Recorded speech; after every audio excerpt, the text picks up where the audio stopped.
Bueno, entonces damos inicio a la sesión número 2 del módulo 2. Eh, para todos los presentes, como recuerdan, la sesión anterior de hace 2 semanas estuvimos viendo todo lo concerniente a lo que era la evaluación psicosocial, ¿no? Pudimos ver ahí las metodologías que tenemos para poder usar, la priorización de las metodologías en SOPAS, cuáles son las situaciones más comunes que pueden presentarse durante esta evaluación y también la generación de un informe, ejemplos de cómo podríamos redactar este informe y qué es lo que el objetivo principal de esta evaluación de factores psicosociales en el trabajo. Bueno, una vez entonces que tenemos nuestro informe final de esta evaluación, continuaría la intervención en la prevención de los riesgos psicosociales, ¿sí? En este caso, vamos a hablar sobre la intervención en salud mental laboral que contiene justamente el programa de intervención o prevención en riesgos psicosociales. Bien, y cuando hablamos de salud mental en el trabajo, específicamente, estamos hablando de un aspecto un poco difícil de entender, un poco difícil también de intervenir y también de ver cuáles son aquellos resultados que nos van a dar la aplicación de una diversidad de programas que actualmente muchas empresas ya aplican, pero son, digamos, programas dispersos o programas que están sueltos, ¿no? Y que no están dentro de un plan global de salud mental en el trabajo. Felizmente contamos ya con una normativa, ¿no? Con la Ley de Salud Mental que se aprobó en el año 2019 y con su decreto supremo aprobado en el año 2020. Justamente cayó de manera oportuna junto con la pandemia del COVID-19. Bien, antes entonces de abordar el tema, que ya vamos a ver que es un poquito pesado, pero vamos a tratar de aligerarlo lo más posible, considerando que no hay personas aquí que son psicólogos que no son psicólogos y no todos se dedican exactamente al tema de salud mental. ¿Sí? Bien, entonces, y haciendo una apelación a su participación, vamos a ver este meme en, en el cual se va a reducir mucho qué es lo que se espera de una intervención en salud mental en el trabajo, ¿sí? Coloqué este gráfico porque me parece que se entiende muy bien cuál es la realidad laboral y nosotros como profesionales qué ofrecemos en términos de salud mental en el trabajo. Bien, acá vemos a un Goku tensionado, ¿no? Que es un trabajador que labora en condiciones inadecuadas, sufre de estrés, de ansiedad y quiere retirarse de la empresa. Y por otro lado tenemos a un Freezer, que es un psicólogo muy motivado, que está listo para aplicarle un taller de resiliencia, inteligencia emocional y control del estrés. Coméntenme, ustedes en su experiencia laboral, ¿alguna vez se han encontrado en una situación similar, ya sea que ustedes eran el psicólogo que tenía que aplicar estos talleres o eran los trabajadores que tenían una situación de malestar en el trabajo y la mejor solución que la empresa encontró fue que asistieran a un taller psicológico para mejorar esa situación? A ver, pueden hacer lo que se ha aprendido su audio o en el chat, los voy a leer.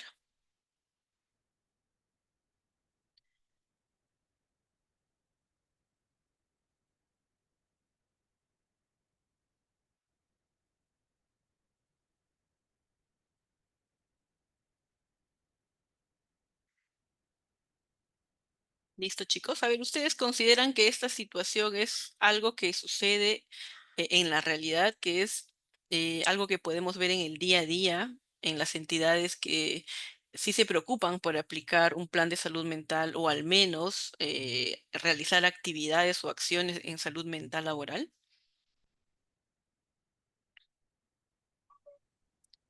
Disculpe que he entrado un poco tarde, solo he Buenas escuchado noches. parte de la pregunta, ¿no? Pero en líneas generales, sabemos que el aspecto de los justamente problemas de este tipo, Ujú, que generalmente ellos evaden la responsabilidad y te trasladan a los profesionales ujú, psicólogos como si por arte de magia se va a resolver. pero no hay una responsabilidad institucional, empresarial y del ámbito laboral para resolver realmente el problema, porque solo tratan de maquillar la situación y no de resolverla. Sí, muy bien. Elizabeth, tu intervención es muy interesante y sí, el psicólogo se vuelve pues en esta vía, ¿no? Donde todo se puede resolver en base a talleres, ¿no? En base a entrenamiento de habilidades blandas, que está tan en boga ahora, ¿no? En base a entrenamiento de habilidades sociales, ¿no? Y también se identifica al trabajador como alguien que tiene un problema personal y que por tanto no puede adecuarse a las condiciones de trabajo en las que está laborando. Dime, Oscar, te escucho. Sí, buenas tardes, licenciada. Buenas tardes Buenas con todos los tardes. presentes. Bueno, en mi caso, donde laboro, yo trabajo para el sector público, ¿no? Y bueno, lamentablemente en la institución que tengo, que es a nivel nacional, tenemos en cada región una sede. Más que todo es un tema de oficina, principalmente Ujú, trabajos, no es tanto de riesgos más que ergonómicos y psicosociales, ¿no? Pero no tenemos dentro de lo que corresponde el área de seguridad y salud en el trabajo, un tema de un psicólogo, por decirlo así. Tenemos una médico ocupacional, pero no hay tanto problema en el tema de lesiones, ¿no? Donde sí hay más que todo problemas de riesgos psicosociales, o sea, hay riesgos psicosociales ujú, porque inclusive compañeros han tenido que buscar salir a otra sede por los problemas, discusiones, pero fuertes, fuertes que se han tenido con los jefes que hemos tenido. Hemos tenido cantidad de jefes que han ido pasando y pasando y cada uno viene con una metodología, pero han habido problemas y a nivel de nuestra sede central saben de los problemas, pero no lo ven como un tema de riesgo psicosocial para trabajar, intervenir, ¿no? O sea, no le dan importancia y siempre tenemos ese problema durante varios años. Era un poquito lo que quería ujú. comentar, licenciada. Sí, gracias, Oscar. Sí, la intervención es muy interesante porque tú nos estás comunicando sobre una situación laboral específica que hay, ¿no? En torno a trabajadores que probablemente tengan conflictos o diferencias con los diferentes jefes que hay dentro de un área. Acá la pregunta es interesante sería ¿por qué cambian, por qué hay tanta rotación en la jefatura y también por qué hay trabajadores que van pidiendo su cambio quizá a otra área o quizá a otro puesto en caso se pudiera, ¿no? Entonces, eso ya son indicadores que nos van a precisar que algo está pasando y eso no se soluciona pues con un taller o una capacitación de control del estrés o de trabajo en equipo, ¿no? Si bien estos talleres pueden ayudar a darle información y herramientas al trabajador, porque si son útiles, no van a tener una utilidad adecuada cuando las condiciones de trabajo no mejoran. ¿Sí? Muy bien. Listo, entonces para adentrarnos en el tema de salud mental, vamos acá a ver las definiciones de lo que es salud y salud mental. En cuanto a salud, la Organización Mundial de la Salud define esta como un estado de completo bienestar físico, mental, social y no solamente la ausencia de afecciones o enfermedades. Y como vemos, esta definición es del 1946, o sea, un poco menos de 100 años se hizo esta definición, ¿sí? Acá lo que podemos ver es que la salud se ve como un aspecto multifactorial. No solamente es la ausencia de enfermedad, sino también el bienestar, bueno, físico, mental y también social. Es decir, hay una interacción ahí entre la persona y el contexto en el que se va a desarrollar. Por otro lado, en el año 2001, la OMS nos ofrece esta definición de salud mental, ¿no? Que viene a ser un estado de bienestar en el que la persona realiza sus capacidades y es capaz de hacer frente al estrés normal de la vida, de trabajar de forma productiva y de contribuir a su comunidad. Aquí también vamos a ver cómo en la definición de salud, que la salud mental no solamente se ve en el aspecto individual, ¿no? De que una persona se sienta bien consigo mismo, que pueda desarrollar sus capacidades, que pueda ser funcional y productiva en la vida diaria, sino también que deba contribuir a su comunidad, ¿no? Y acá todos sabemos que la salud mental de una persona es el reflejo también de la salud mental de la comunidad y viceversa. Bien, cuando hablamos de trabajo y la promoción de la salud mental, hay que entender que el trabajo es uno de los aspectos y uno de los determinantes de salud más importantes que tenemos, ya que en el trabajo no solamente es una transacción de mis servicios o de mis habilidades por un monto económico, sino que en el trabajo se desarrollan aspectos muy importantes de una persona, ¿no? Yo ahí aplicaré mis habilidades, ganaré experiencia, pero también tendré vínculos con otras personas, vínculos que pueden ser solamente laborales, pero también vínculos más íntimos, lazos más cercanos con personas en las que va a haber apoyo social. ¿Sí? Bien, entonces acá hay un listado, ¿no?, de los efectos positivos del trabajo para la salud mental.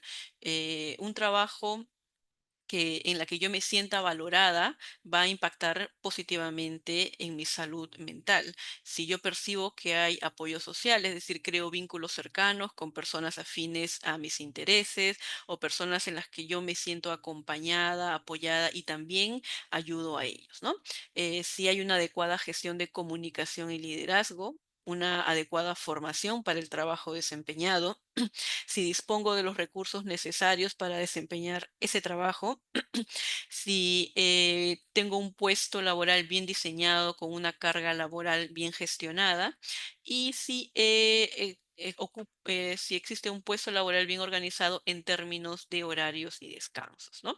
Entonces, este, digamos, es el aspecto más positivo o ideal que se querría de un trabajo para que pueda impactar de manera saludable en la salud mental de una persona.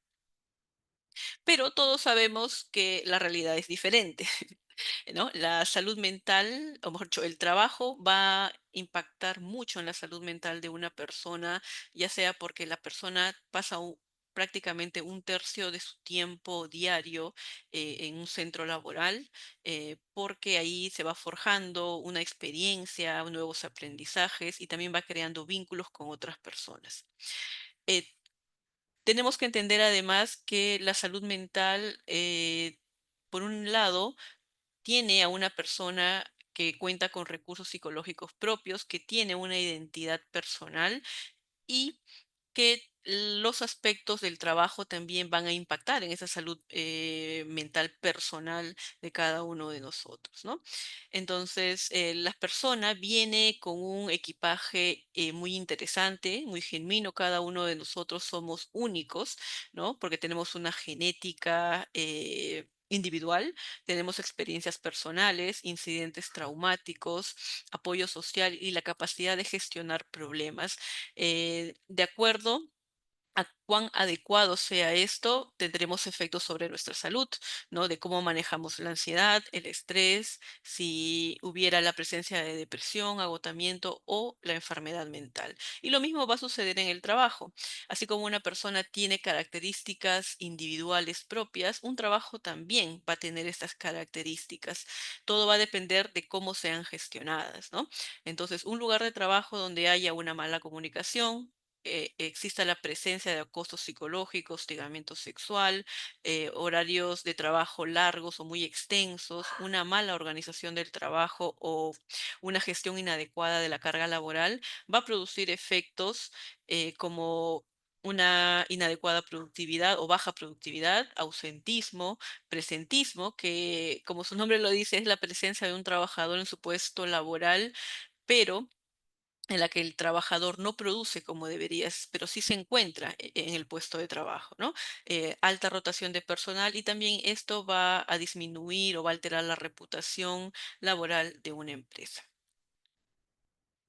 Por otro lado, también hay que centrarnos en que la salud física y mental son dos aspectos que se van a corresponder.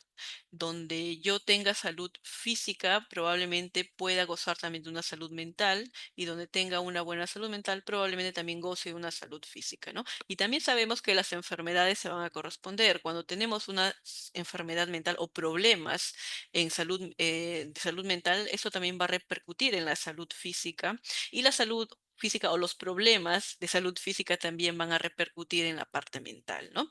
Aquí vamos a ver dos conceptos interesantes. Uno es la comorbilidad, ¿no? La comorbilidad es la presencia de enfermedades asociadas a una enfermedad principal que pueden aparecer durante o después de esta. Por ejemplo, supongamos que un trabajador ha sido diagnosticado con cáncer, ¿sí? Este trabajador va a sufrir una serie de cambios y va a tener una perspectiva de su vida muy diferente una vez que ha sido diagnosticado, ¿no? Va a depender también de cuánta precisión tenga de su diagnóstico y de su tratamiento, ¿no? Y en caso que sea desfavorable, o en caso incluso de que sí sea favorable, de que le brinden un tratamiento, la persona va a ver disminuida su salud mental porque hay una preocupación, una tensión constante que podría desembocar en un trastorno de ansiedad o en un trastorno depresivo, ¿no?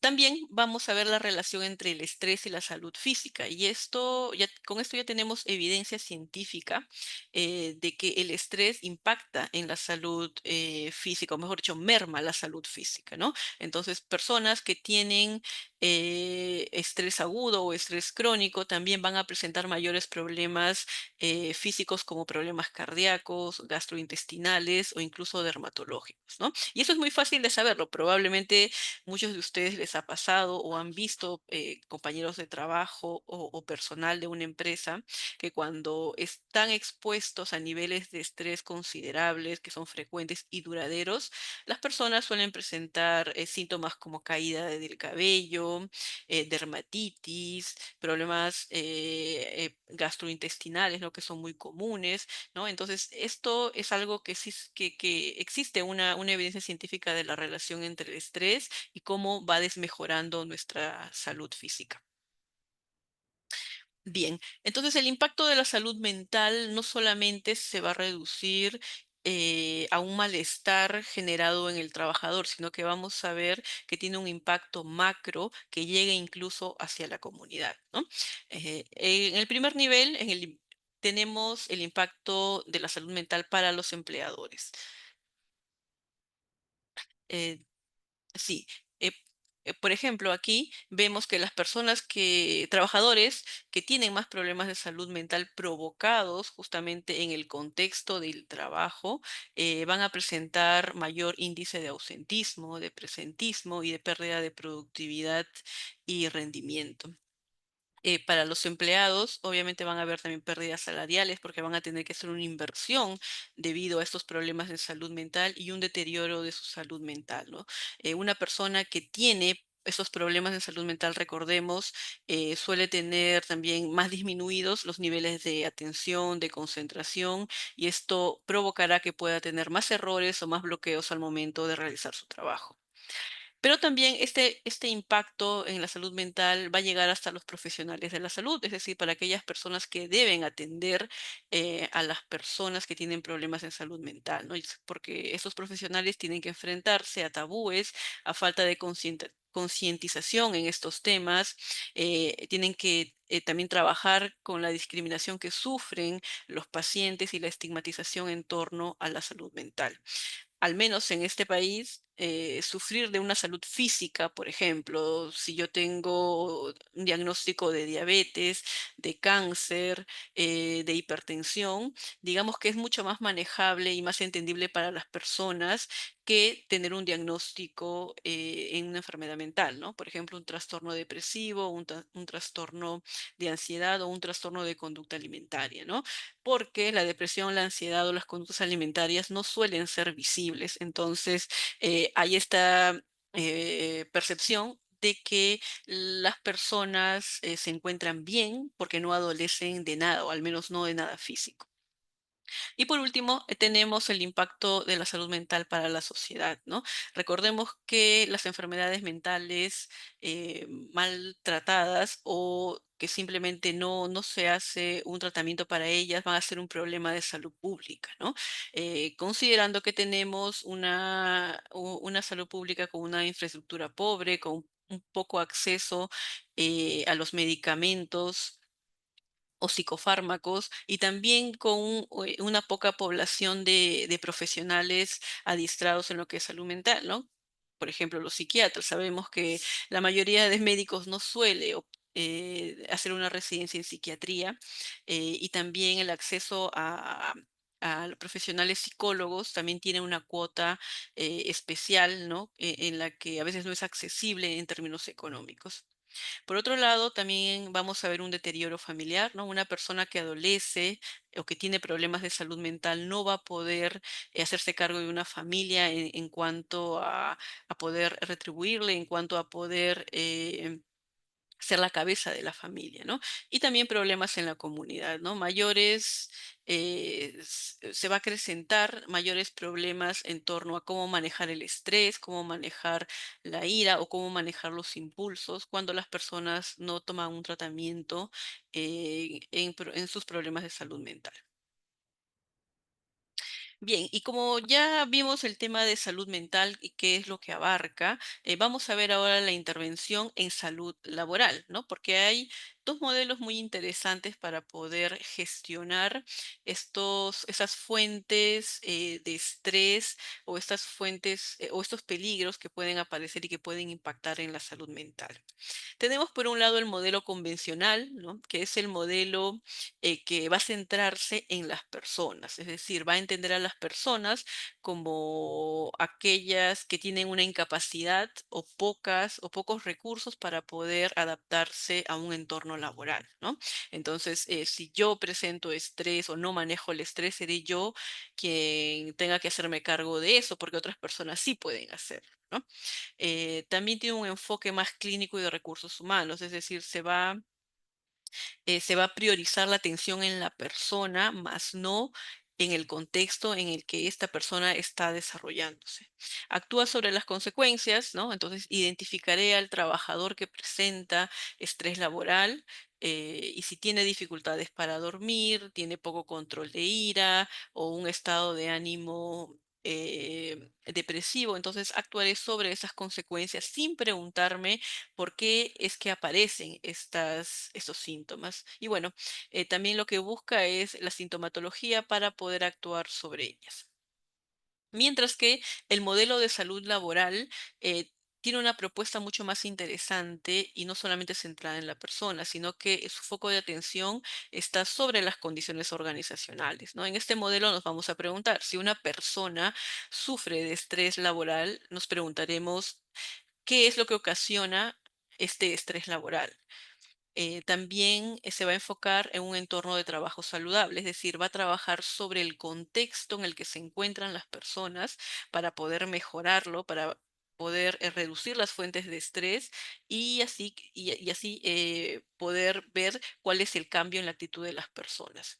Actúa sobre las causas, ¿no? Siempre estará buscando los peligros o fuentes de estrés dentro de un contexto y lo que busca es identificar los factores de riesgo laboral.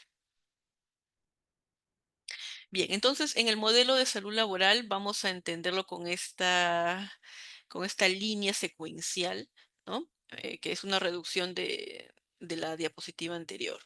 Entonces, de acuerdo al modelo de salud laboral, si existen muchas actividades en un área de trabajo, entonces aparecerá la sobrecarga de tareas, entonces habrá un exceso de horas trabajadas. Esto me puede llevar a problemas de salud mental o enfermedad mental. Igualmente, si existe una poca autonomía, es decir, el trabajador tiene poco control sobre el trabajo que realiza, entonces aparecerá una baja capacidad para tomar decisiones y esto va a derivar en una alta demanda laboral que puede convertirse en un problema de salud mental o enfermedad mental. Y finalmente, un poco control de los sesgos va a derivar en un contrato de líderes sin el conocimiento y habilidades requeridas. Entonces habrá un desequilibrio de esfuerzo-recompensa que también derivará en problemas de salud mental y enfermedad mental. Y aquí, una vez alguien me preguntó, ¿no? Si yo me refería al poco control de sesgos en el tema de la selección de personal y me hicieron la siguiente pregunta, ¿no? ¿Una inadecuada selección de personal puede ser un factor de riesgo psicosocial? Y la respuesta es sí, ¿no? Porque si yo eh, hago un reclutamiento y selección de personal en el cual no elijo a las personas más idóneas para el puesto de trabajo, considerando como en el ejemplo está acá, que va a ser un líder, es decir, que va a manejar personal. Si contrato a una persona que no tiene las capacidades o aptitudes para poder desempeñarse en este liderazgo, lo más probable es que esto afecte a otras personas, ¿no? Entonces, por eso habrá esta presencia de los subordinados, de que no hay un esfuerzo sobre recompensa o de que no hay una justicia en cuanto a la elección de este líder, ¿no? Y como sabemos, un líder o un liderazgo inadecuado va a afectar de una manera considerable las relaciones interpersonales al momento de realizar el trabajo. Bien, entonces con esto podemos concluir que una adecuada organización del trabajo será igual a una alta salud mental en el centro laboral.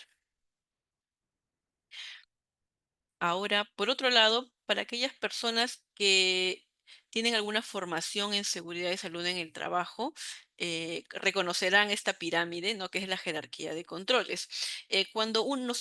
Nosotros evaluamos los riesgos laborales, ya sean riesgos laborales físicos, químicos, biológicos, psicosociales, entre otros, tenemos una pirámide de control, es decir, cómo vamos a intervenir para mejorar o para minimizar los riesgos laborales, ¿no? Esto aplica para todo, para el riesgo físico, químico, biológico, disergonómico y psicosocial. Solo que en el tema psicosocial muchas veces no se aplica de la manera más adecuada, ¿no?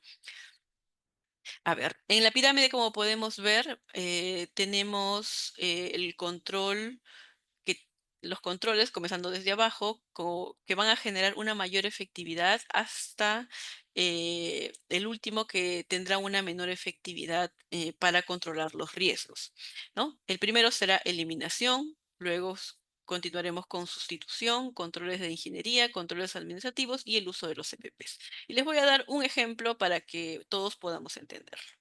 A ver, supongamos que todos estamos en un área de trabajo y al costado hay una máquina que hace mucho ruido, ¿sí? Entonces, la pregunta es, ¿cómo podríamos nosotros o qué controles vamos a aplicar para minimizar el riesgo? Que en este caso, si es una máquina que genera mucho ruido, lo más probable es que eh, pueda causarnos hipoacusia con el tiempo, ¿no? Bien, entonces lo primero que vamos a pensar es en eliminar esta máquina, ¿no? En caso de que no se pudiera hacer esto, podríamos sustituirla, ¿no? Por una menos ruidosa o donde haya un mayor control del ruido. Pero en caso tampoco podría hacerse, aplicaríamos controles de ingeniería, ¿no? En este caso, podríamos usar paneles acústicos para aislar el ruido. En caso tampoco pudiera hacerse por un tema de presupuesto, aplicaremos controles administrativos. Por ejemplo, el área donde estamos, que nos cambien a otro espacio más alejado de la máquina. Y en caso tampoco se podría, porque bueno, el espacio es reducido dentro de la empresa. El último nivel de control en seguridad y salud en el trabajo sería el uso de los EVPs, ¿no? Es decir, que se pueda contar con el equipamiento necesario para poder de alguna manera reducir el ruido que genera la máquina, ¿no? Entonces, en términos de el riesgo físico se entiende muy bien y hay un sentido lógico, ¿no? Pero cuando aplicamos esto al riesgo psicosocial ya es un poco más difícil de procesarlo, ¿no? Por ejemplo, supongamos que tenemos un área donde el liderazgo es muy autoritario, ¿no? Se ha identificado que el liderazgo es autoritario y esto está trayendo muchos problemas entre el líder y los miembros del equipo, pero también esto va a dificultar las tareas y la comunicación.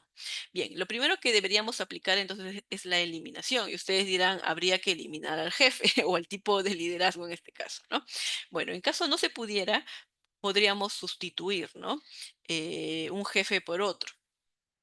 En caso tampoco pudiéramos hacer esto, aplicaríamos controles de ingeniería, es decir, podríamos aislar a las personas del peligro. Trataríamos de que los miembros del equipo ya no tuvieran una relación tan cercana al líder y la comunicación sea un poco más controlada.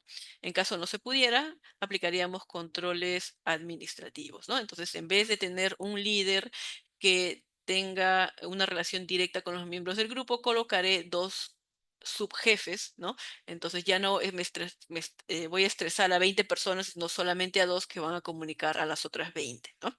Y por último, en caso no se pudiera, usaría los EPPs, que en este caso no, los EPPs van a estar representados por capacitaciones o talleres, ¿no?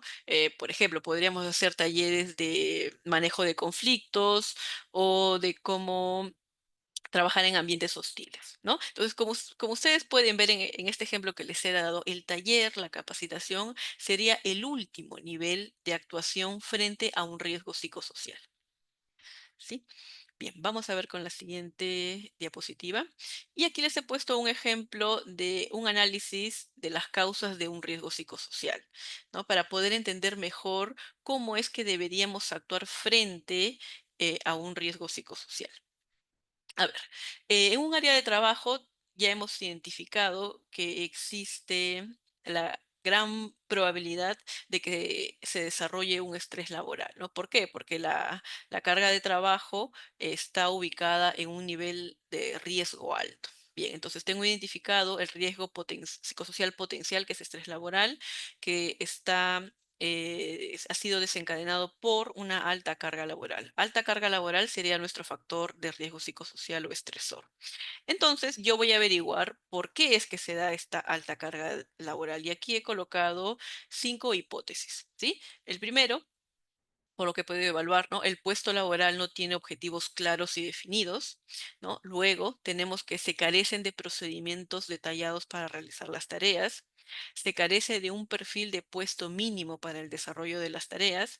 Se carece del análisis de procedimientos detallados y el trabajador carece de ayudas o herramientas tecnológicas o administrativas. Entonces, estas 6 razones son las causas por las cuales se genera el factor de riesgo psicosocial de alta carga laboral. Para que yo pueda gestionar bien esta alta carga laboral y evitar que aparezca o se potencie el estrés laboral, deberé actuar sobre estas causas identificadas, ¿sí?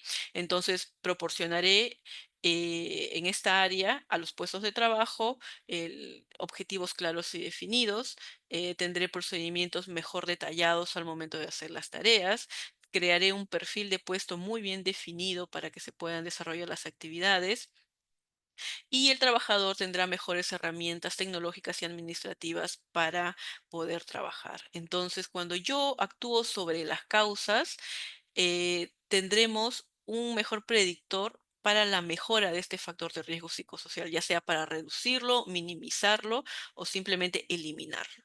¿Sí? Entonces, es así como se trabaja la actuación en los factores de riesgo psicosocial. ¿Esto se hace en la realidad? No, se hace muy poco.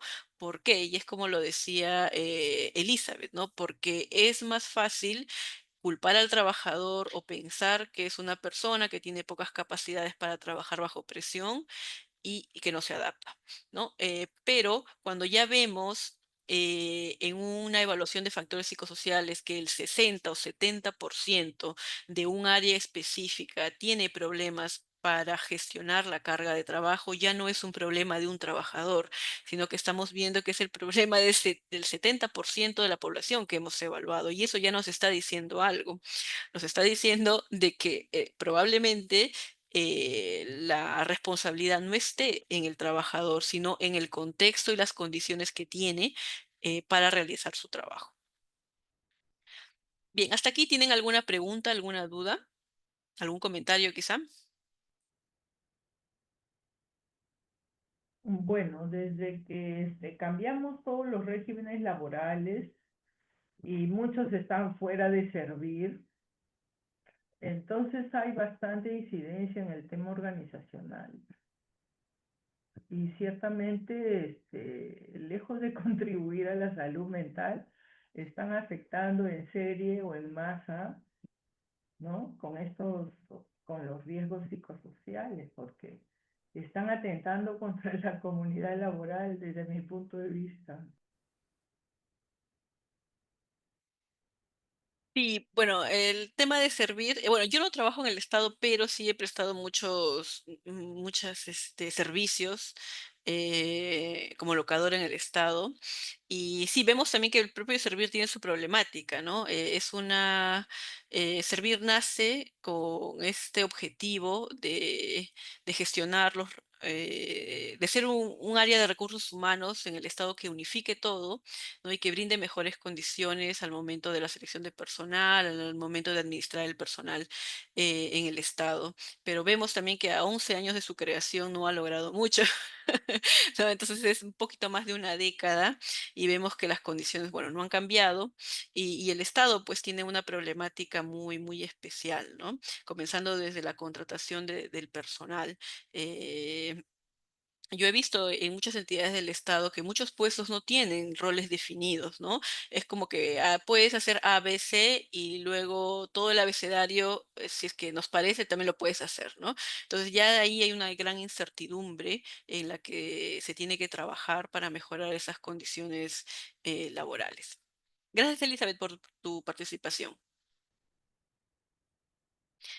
Bien, entonces una vez que hemos analizado cuáles podrían ser las causas de un factor de riesgo psicosocial y que deberíamos actuar sobre ellas para poder mejorar las fuentes de estrés, vamos a ver cuáles son los niveles de intervención en riesgo psicosocial, ¿no? Y tenemos 4 niveles.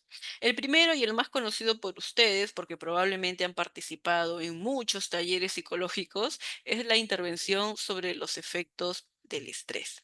¿No? Aquí se pone hincapié en aquellos sintomatología del estrés que van a presentar los trabajadores, ¿no? Por ejemplo, cambios de humor, problemas para conciliar el sueño, una alimentación deficiente, dificultades para poder recrearse, entre otros, ¿no? Entonces aquí vamos a encontrar los planes de recreación que suelen haber en las empresas, ¿no? Una vez al año, 2 veces al año, eh, también es actividades deportivas, ¿no? Se va a incidir también sobre talleres para mejorar los hábitos en cuanto a la alimentación, el sueño, la actividad física, ¿no? Entonces van a ser planes probablemente interesantes, que probablemente se hagan con una buena intención, pero que no van a surtir mayor efecto al momento de modificar o mitigar las consecuencias del estrés.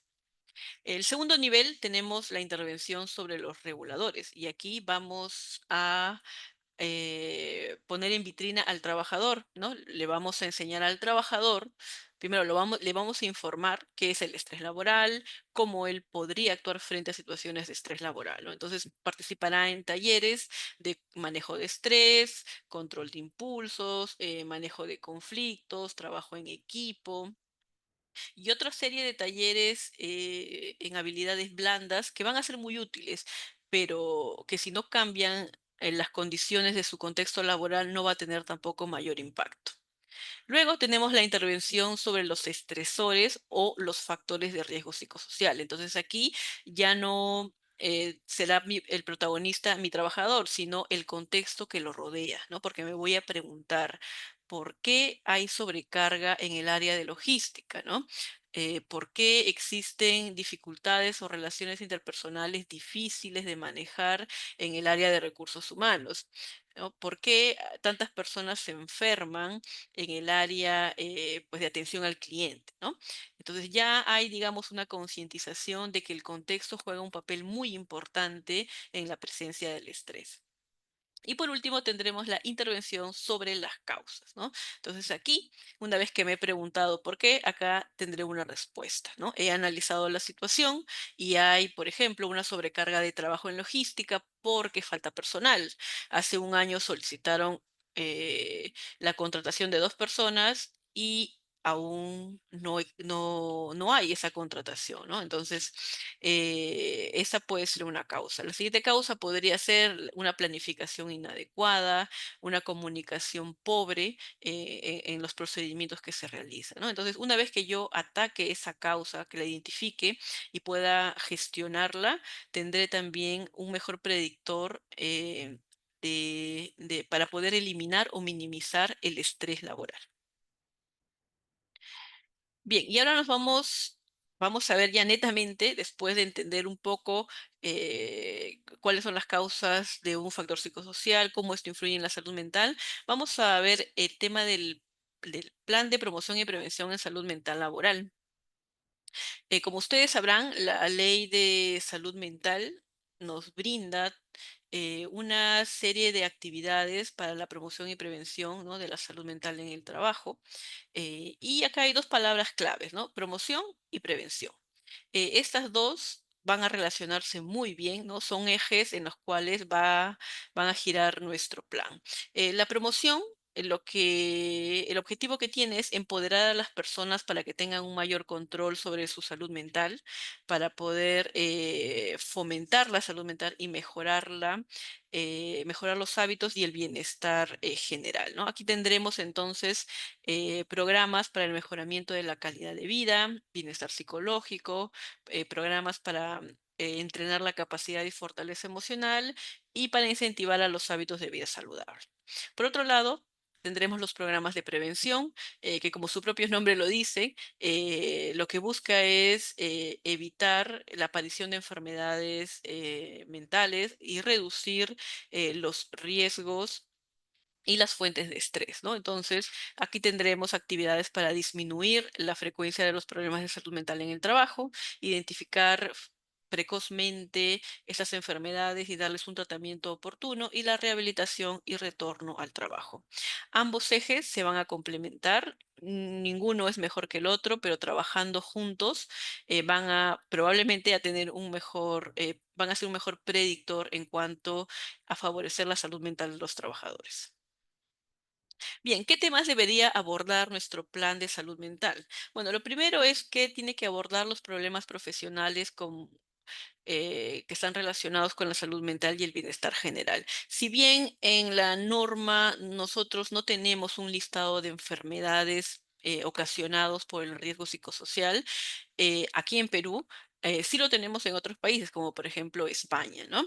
Entonces, ahí ya tenemos un listado donde el estrés laboral, el hostigamiento sexual, el acoso psicológico vienen a ser problemas profesionales causados en el ámbito de trabajo.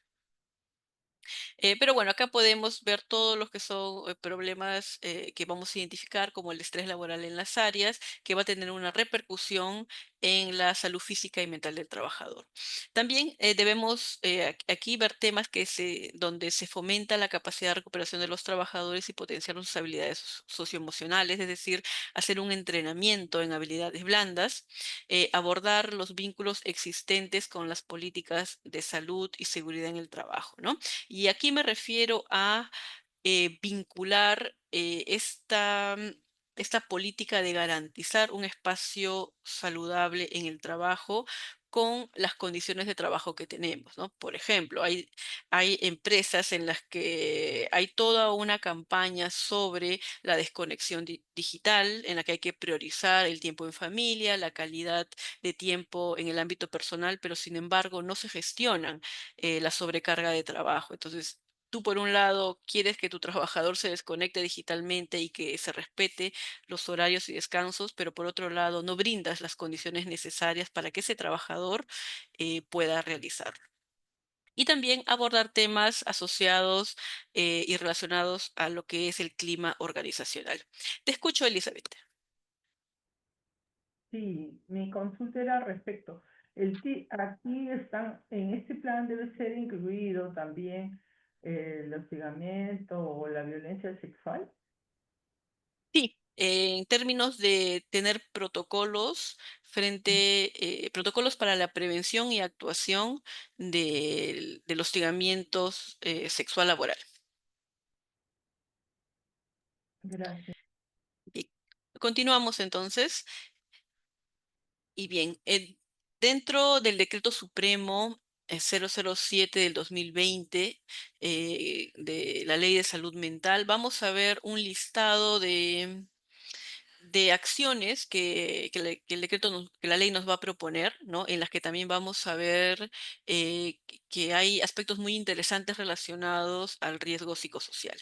Bien, en el artículo 14 nos brindan todas las acciones que podría o que una empresa debería implementar en el contexto laboral, ¿no?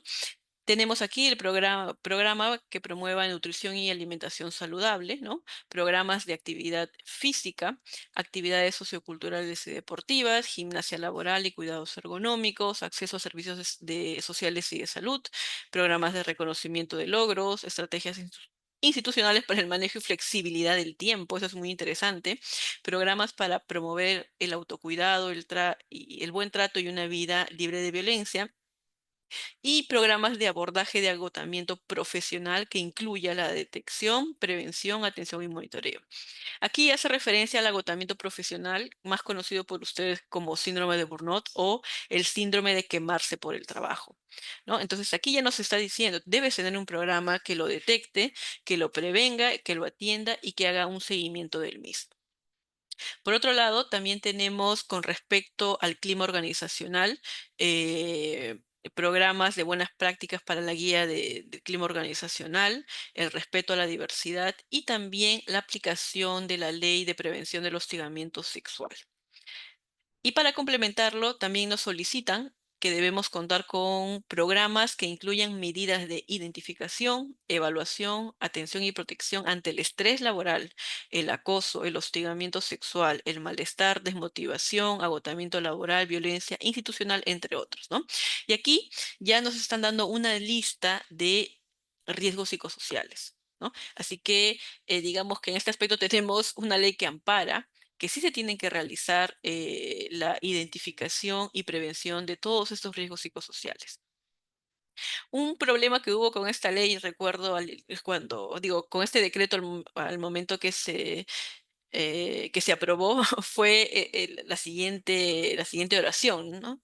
Dice al principio, las instituciones públicas y privadas que desarrollen atenciones de salud mental realizan o deben realizar las siguientes actividades, que son las que les nombré. Entonces surgió la duda, ¿no?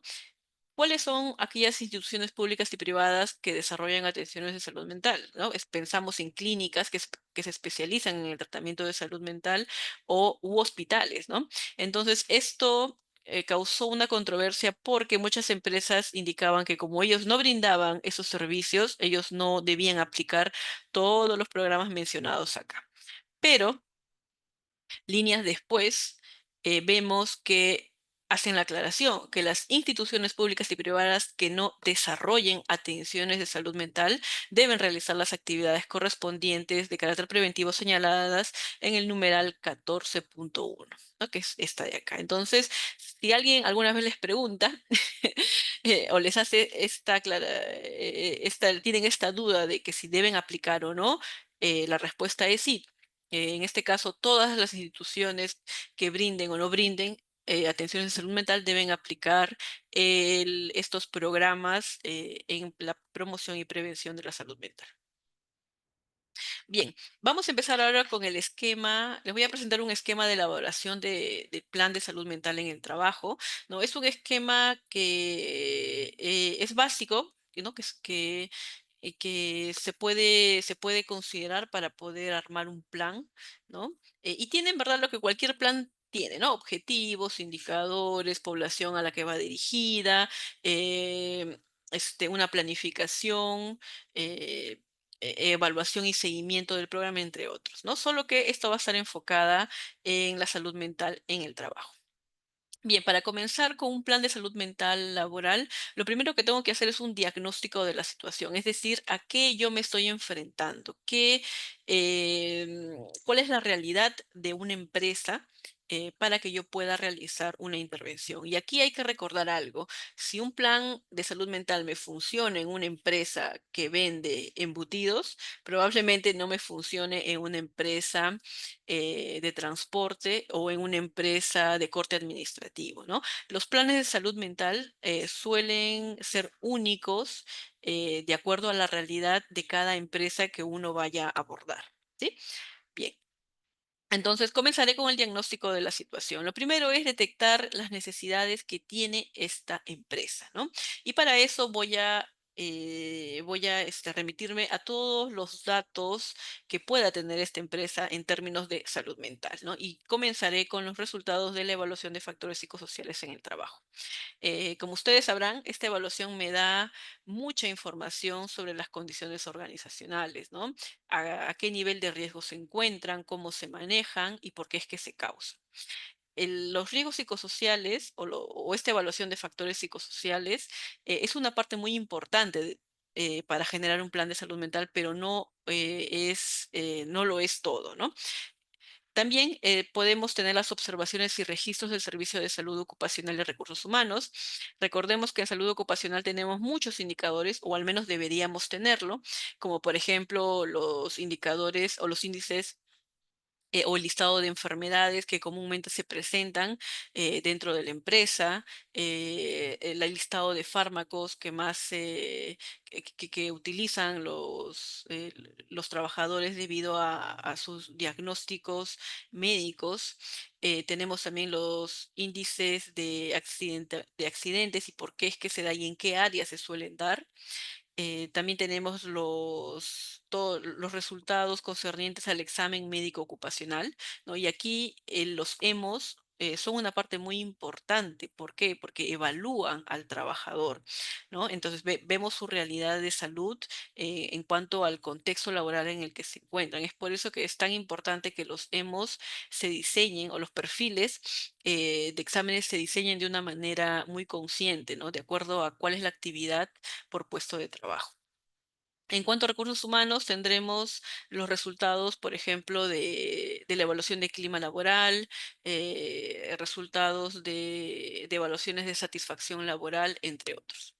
También tendremos información procedente de las áreas de trabajo, ¿no? En una empresa laboral siempre se conoce cuáles son las áreas de trabajo problemáticas, entre comillas, ¿no? Y aquí la problemática no son las personas del área, sino las condiciones en las que trabajan, ¿no? Entonces, de ahí podemos obtener mucha información, como por ejemplo, áreas donde se solicitan más rotación de personal, áreas donde las personas suelen retirarse más comúnmente, o esos puestos de trabajo difíciles en los que nadie dura más de 6 meses o un año, ¿no? Entonces, esa información ya nos está diciendo algo muy importante sobre las condiciones de trabajo.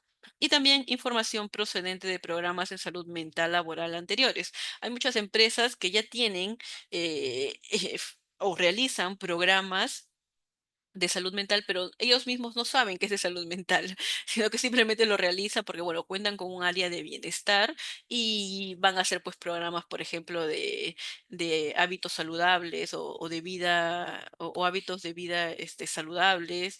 Hacen programas para mejorar, ¿no? La salud física, centradas en la alimentación y la actividad física, ¿no? Entonces, podemos también ver cuáles son los resultados de estos programas que se han ido aplicando, ¿no? En el caso de que se hayan aplicado o en caso de que quizás se estén aplicando y cuáles son los resultados que se han obtenido. Bien, entonces con toda esa información se va a hacer un informe que llamaremos informe de necesidades, en el cual va a describir la situación actual de la empresa, va a describir también la situación que deseamos, ¿no? Es decir, qué deseamos mejorar y vamos a identificar qué cambios serían necesarios implementar. Bien, también tenemos esta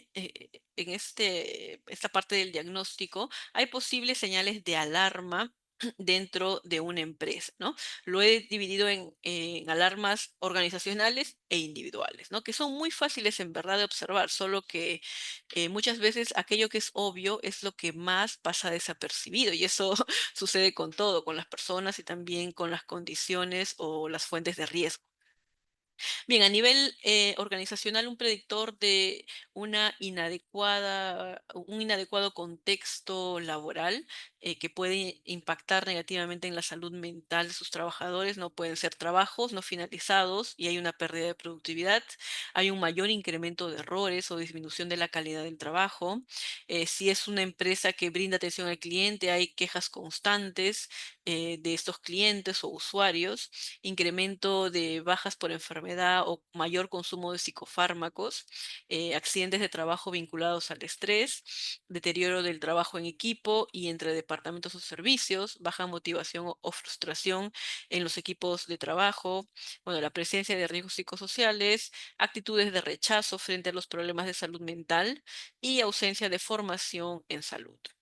Y a nivel individual, también podemos identificar las conductas de los trabajadores, ¿no? Por ejemplo, cambios de conducta habitual de un trabajador, incremento de problemas interpersonales con compañeros, supervisores u otros, baja tolerancia a situaciones de incertidumbre o cambios en las rutinas laborales, cambios en el estado de ánimo, incrementos por ausencia de enfermedad, padecimiento de enfermedades crónicas. Eso es muy interesante porque yo he podido ver que en aquellas áreas de trabajo, o aquellos puestos de trabajo donde hay una mayor exigencia, también hay una correlación en que estas personas o trabajadores suelen sufrir más enfermedades crónicas e incluso autoinmunes, ¿no? Entonces, esto no es, ¿cómo se llama? Eso no es una casualidad. Muchas veces hay una causalidad, ¿no? Entonces, personas que tienen mucha exigencia, que tienen una alta demanda laboral suelen tener más problemas físicos y mentales, como por ejemplo problemas de ansiedad, problemas en su salud física como trastornos dermatológicos, problemas cardíacos, entre otros, ¿no? Vivencia de situaciones estresantes específicas, ¿no? Con repercusiones en su salud mental, ¿no? Trauma, muerte de un familiar, separación y percepción del riesgo para sí mismo o para terceros. Entonces, aquí tenemos una lista de señales que pueden ser muy útiles al momento de que ustedes quieran, por observación, saber si un área cuenta con condiciones inadecuadas de trabajo.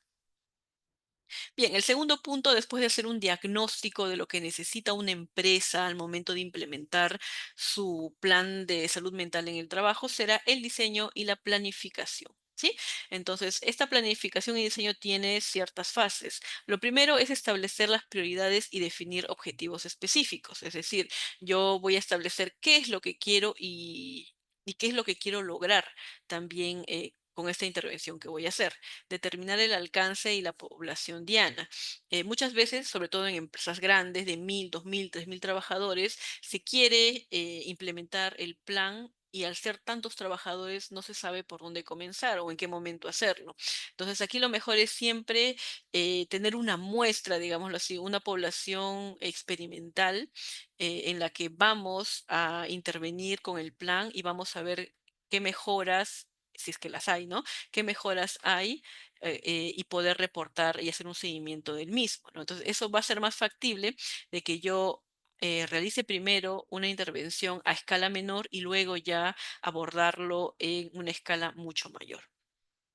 Identificar las estrategias y acciones necesarias para obtener los objetivos establecidos, es decir, cómo vamos a intervenir, ¿no? Por ejemplo, yo quiero disminuir o quiero mejorar la concientización en salud mental, entonces la pregunta es cómo lo voy a hacer, ¿no? ¿Qué estrategias y qué acciones voy a utilizar para que esto se materialice? También establecer indicadores para el seguimiento y el análisis de resultados del plan. Y acá los indicadores son variables medibles, ¿no? Es decir, voy a transformar todo mi plan en un número, en un porcentaje que me va a indicar cuál es el progreso en el alcance de los objetivos. Y establecer un cronograma y responsables del plan. Eso también es un aspecto muy importante, ¿no? Que parece algo que se hace solo, pero saber en qué momento comenzar la aplicación de un plan de salud mental es importante. Por ejemplo, si estamos en una etapa en la que la empresa va a cambiar de local o va a hacer grandes cambios a nivel pues de directivos, aplicar un plan de salud mental no sería lo más recomendable, ¿no? Porque ya hay cambios que se van a establecer que pueden afectar justamente al plan mismo. Bien, siguiendo con el diseño y la planificación, hay principios básicos que debemos priorizar. El primero de ellos es que exista una implicación y compromiso de la alta dirección y la participación de los trabajadores, ¿no? Muchas veces se quiere hacer un plan y la dirección no entiende para qué es, ni cuál es el propósito, ni cuál es el objetivo, ni la finalidad, y muchas veces los trabajadores tampoco saben nada. Simplemente diseña un plan dentro del área de salud ocupacional y entonces se van dando talleres, se van brindando capacitaciones y nadie sabe cuál es el propósito de los mismos. Lo otro es que dentro de las políticas de seguridad y salud en el trabajo, la dirección se compromete a brindar un entorno laboral saludable, ¿no? Y no solamente tiene que comprometerse en el papel, sino también en la realidad, ¿no? Brindando los recursos necesarios y los tiempos necesarios para poder desarrollarlo. Se tiene que priorizar las causas más que los efectos, ¿no? Como vimos en el ejemplo pasado, si he identificado una alta carga laboral en un área, si me voy a centrar en solo brindarle talleres de gestión de tiempo a mis trabajadores, voy a perder tiempo y ellos también van a perder su tiempo porque no va a haber un efecto considerable para mejorar esa situación. Entonces, será mejor priorizar la causa, ¿no? Es decir, qué ocasiona la sobrecarga laboral y actuar sobre ella.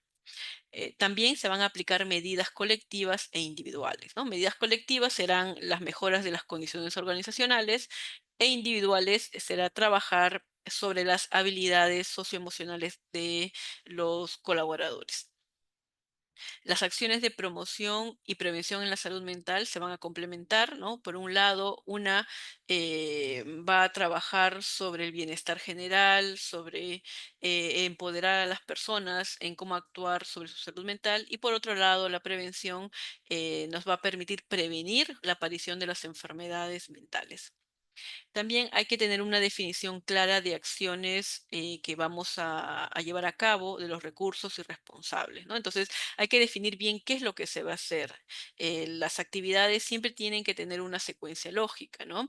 Cómo se va a realizar, si tenemos una matriz para poder materializarla, qué recursos se van a usar, requeriremos de materiales, requeriremos de tiempo, de espacios y quiénes se van a hacer cargo de eso porque muchas veces, y como ustedes han podido verlo en el Decreto Supremo, estos planes o programas en salud mental necesitan de responsables que tienen diferentes profesiones, ¿no? Porque es multidisciplinario. Entonces, el psicólogo no se va a hacer cargo de todo, sino también necesitamos el apoyo de la enfermera ocupacional, de la trabajadora social, del médico ocupacional. Bien, y definir los indicadores precisos de resultados que permitan valorar el impacto del plan. Así como vamos a tener indicadores de acción, también hay que tener indicadores de resultados que nos proporcionen información sobre qué resultados hemos obtenido y cómo podemos mejorar para la siguiente aplicación del próximo plan. Bien. Siguiendo entonces el diseño y planificación, una vez que hemos establecido las prioridades, vamos a hacer una definición operativa de los objetivos, ¿no? Es decir, vamos a establecer objetivos o metas del programa, tanto objetivos generales como específicos, indicando qué se va a cambiar, quiénes van a ser los protagonistas y en cuánto tiempo se va a realizar esto, ¿no? Los cambios que nosotros estamos buscando al aplicar un plan pueden ser de tres tipos de objetivos. Uno, el objetivo de aprendizaje, es decir, brindar conocimientos nuevos, habilidades, actitudes, valores y motivación a los trabajadores. El objetivo de acción es impactar o cambiar el comportamiento, prácticas o decisiones de los trabajadores. Y el objetivo de condición es mejorar la salud en general o la salud física y mental, mejorar también la productividad y también acondicionar un mejor entorno de trabajo. Listo. Aquí, por ejemplo, les doy unos ejemplos de los objetivos generales y objetivos específicos y cómo podemos describirlos, ¿no? Por ejemplo, el primero tenemos como objetivo general desarrollar una mayor sensibilidad en la empresa hacia los temas relacionados con la salud mental en objetivos específicos, ¿no? El 80% de los trabajadores conocerá los factores determinantes en temas relacionados con la salud mental. El 100% de los mandos intermedios sabrá reconocer los problemas de salud mental en el trabajo. Siguiente ejemplo. Como objetivo general, mejorar la salud mental de los trabajadores. Como objetivos específicos, se reducirá en un 5% las ausencias al trabajo por motivos relacionados con la salud mental o el 25% de los trabajadores aumentará en un 30% las horas dedicadas a la semana en la actividad física, o se incrementará en un 10% la proporción de trabajadores que consideren su salud mental como buena o muy buena. ¿Sí? Entonces aquí tenemos ejemplos claros, directos, en los que nos podemos basar para poder también describir nuestros propios objetivos en cuanto a la realidad de la empresa a la que vayamos a intervenir. Bien, después de establecer ya sea la definición operativa de los objetivos, vamos a planificar las estrategias y las acciones del plan, es decir, cómo vamos a hacer algo, ¿no? ¿Qué vamos a hacer, cómo vamos a hacer y cuándo lo vamos a realizar? Esto que parece tan sencillo, y me imagino, sobre todo los que han estudiado psicología, en el pregrado, ¿no? Nos han enseñado a cómo diseñar un plan, ¿no? De intervención, un plan de salud comunitaria, entre otros. Esto puede parecer muy sencillo y en verdad sí lo es, pero muchas veces se nos escapa de las manos al momento de diseñar un plan, ¿no? A ver, bien, entonces la planificación de estrategias y acciones va a responder a las tres siguientes preguntas. ¿Qué hacer, no? Es decir, vamos a establecer acciones en función a su objetivo. Es decir, yo quiero hacer una actividad, pero quiero lograr algo con esta actividad. Entonces, tendremos acciones orientadas a los empleados que ya sufren un trastorno mental. Esto lo tenemos identificado con los exámenes médico-ocupacionales o con las propias con la propia experiencia que el trabajador eh, va cuando asiste, ¿no? al consultorio del médico ocupacional o asistencial que hay en una empresa.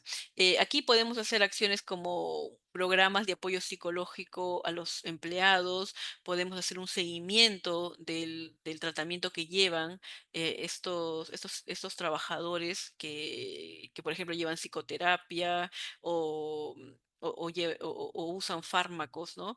Por su trastorno mental. También tendremos acciones orientadas al manejo de estrés y otros riesgos psicosociales. Aquí, por ejemplo, podemos aplicar todo lo que son talleres para el control del estrés, técnicas de relajación, técnicas de mindfulness que está tan en boga, ¿no? También acciones de promoción de estilos de vida saludables, ¿no? Todo lo concerniente a la adopción de hábitos adecuados en cuanto a la calidad de sueño, a la alimentación, a la actividad física y el control del estrés. Y por último, las acciones que nos permitan gestionar las condiciones organizacionales, ¿no? Entonces, acá vamos a actuar sobre eh, las causas que permiten que exista el estrés laboral. Bien, una vez que ya sabemos qué hacer, es decir, qué acciones vamos o qué actividades vamos a aplicar, la pregunta siguiente sería cómo lo vamos a hacer, ¿no? Entonces vamos a definir la estrategia y metodología por seguir. Aplicaremos quizá capacitaciones, haremos talleres, haremos actividades de intervención más amplias o utilizaremos mejoras en cuanto a las condiciones de trabajo. Los plazos temporales, ¿cuánto me va a demorar a mí poder realizar estas actividades? Los recursos humanos, ¿cuánto personal vamos a necesitar para poder realizarlo? Los cursos técnicos y materiales y los cursos económicos necesarios. Y por último, ¿cuándo hacerlo? ¿No? Es definir un cronograma, ¿no? Este cronograma debe incluir las fases de la preparación del plan, la difusión del plan, es decir, que todos los trabajadores tengan conocimiento de que existe este plan y de que se va a aplicar y cómo se va a aplicar, ejecutar las acciones y evaluar los resultados. Listo, justamente que ya hemos establecido cuáles van a ser nuestras estrategias y acciones, ahora vamos a seleccionar los indicadores que nos van a permitir evaluar el proceso del plan. Como les indiqué hace un rato, tenemos dos tipos de indicadores. ¿Pueden ser más? Sí. Pero digamos que esos son los más sencillos y los que más se suelen usar en un plan en general. Tenemos los indicadores de acción, ¿no? Que como su propio nombre lo dice, nos van a permitir registrar las actividades que se desarrollan y hacer un seguimiento de los mismos. Por lo general se suelen utilizar registros para poder llevar para poder hacer este seguimiento, ¿no? Por ejemplo, podemos ir documentando la fecha de ejecución de la acción, si se ha cumplido en la fecha establecida, el número de participantes por cada actividad, número de acciones realizadas, número de encuestas distribuidos, número de encuestas completados, registros y controles de los planes de acción, ¿no? Aquí hay dos indicadores que todos conocemos, que es uno el indicador de cumplimiento, ¿no? Por ejemplo, si he establecido como acción aplicar 50 talleres y solamente he aplicado 40, ahí obtendré un número que va a ser mi indicador, ¿no? de acción. Y el otro es el indicador de cobertura. Por ejemplo, quise llegar en un área a 100 personas, pero solamente tuve la asistencia de 80, ¿no? Hago el cálculo y también voy a obtener un porcentaje de la participación, ¿no? De la cobertura, mejor dicho. Bien, entonces esos indicadores de acción se van a dar mientras se está desarrollando el plan, ¿no? Mientras estamos desarrollando todas las actividades. Mientras que los indicadores de resultado, como su propio nombre lo dice, van a evaluar la efectividad y el grado de consecución de los objetivos a corto plazo. Y aquí los planes de salud mental o la intervención en riesgos psicosociales va a presentar un pequeño problema. Muchas veces los resultados no los vamos a ver a mediano ni a largo plazo, ¿no? O sea, vamos a necesitar mucho apoyo para que las condiciones puedan mejorar, sobre todo si no mejoramos las causas que provocan la presencia de estrés laboral. Si yo cada año tengo un plan de talleres en las que voy a enseñarle a mis trabajadores cómo manejar el estrés, no esperemos que haya un resultado positivo porque no lo va a haber. Todos los años el trabajador se va a enfrentar al mismo contexto de trabajo y ya se va a conocer al derecho y al revés todas las técnicas de estrés y esto no va a mejorar. Y ahora, no porque el trabajador sea una persona poco capacitada. Recordemos que todos nosotros nos enfrentamos a situaciones de estrés. El estrés va a ser algo muy positivo en la medida en que nos enseñe algo, en las que podamos afrontar situaciones y aprendamos de ellas. Pero todos nuestros recursos psicológicos para afrontar una situación adversa tienen un límite, ¿no? Entonces, si yo estoy expuesta a una situación de estrés muy frecuentemente, que tiene una alta duración, por más talleres que me apliquen, no voy a poder mejorar ya porque he llegado a mi límite para afrontar una situación, ¿no? Mis recursos psicológicos ya no van a poder más. Entonces, este estrés crónico, lo más probable es que se convierta en un síndrome de agotamiento profesional o síndrome de burnout o síndrome de estar quemado por el trabajo. He ahí la importancia de por qué es mejor actuar sobre las condiciones, o mejor dicho, las causas que provocan estrés, que sobre los efectos del estrés. ¿Sí? Bien, entonces los indicadores de resultados, ¿no? Nos van a permitir evaluar la efectividad del programa, ¿no? Podemos evaluar el resultado mediante cuestionarios de conocimientos adquiridos, cambios en hábito de consumo, cambios en conductas saludables, etc. ¿No? Por ejemplo, al final del programa podemos tener encuestas de satisfacción que el empleado, que el trabajador va a llenar y ahí podemos preguntarle qué tan satisfecho está con, por ejemplo, la ponencia, qué tan satisfecho está con los talleres, con los materiales, con los facilitadores de un taller, ¿no? O también podríamos preguntarle qué tan satisfecho se encuentra con los cambios realizados en el área de trabajo, ¿no? Qué tan importante ha sido el impacto que ha tenido sobre su trabajo y vamos a ir evaluándolo. También podemos ver aquí la disminución de aspectos tales como la conflictividad laboral, ausentismo, incapacidad laboral asociada a problemas de salud mental, entre otros, ¿no? Entonces, sí, he realizado cambios necesarios en el liderazgo de un área que he detectado como problemática. Y ahora hay otras herramientas u otra forma de liderar y veo que esto es positivo porque el trabajador lo dice o porque hay un mejor predictor en el clima organizacional. Eso también me va a indicar de que este cambio ha significado una mejora en el ambiente o en los vínculos interpersonales. Y también cuando existen incrementos de aspectos como participación en actividades deportivas, alimentación saludable y programas de control del estrés, ¿no? Entonces también cuando vemos de que estos programas en estilos de vida saludable han tenido una buena repercusión en el trabajador y se le brindan los espacios necesarios para que pueda tener una mejor calidad de sueño, una mejor alimentación. Eso también es un buen predictor de que ha habido un resultado adecuado del plan aplicado. Bien, aquí les dejo unos ejemplos de temas que ustedes podrían incluir en un plan. No he colocado el tema de los riesgos psicosociales porque ya se sobreentiende, ¿no? De que hay eh, debe haber un programa de prevención o intervención en riesgos psicosociales, ¿no? Pero aquí tenemos otros temas que van más acorde al listado que vimos en el decreto supremo de la Ley de Salud Mental, ¿no? Por ejemplo, la promoción en hábitos saludables en el trabajo y en la vida extralaboral, información sobre los efectos del consumo de alcohol y otras sustancias adictivas, ¿no? Pautas para prevenirlo e intervenirlo, equilibrio de la vida laboral y extralaboral, liderazgo positivo y manejo saludable de equipos, evaluación e intervención sobre la satisfacción laboral, identificación temprana de posibles problemas emocionales, manejo de estos, e identificación de riesgos para la salud mental en el trabajo, ¿no? Que va dirigido a trabajadores, a los mandos medios y que tengan planes de carácter organizacional.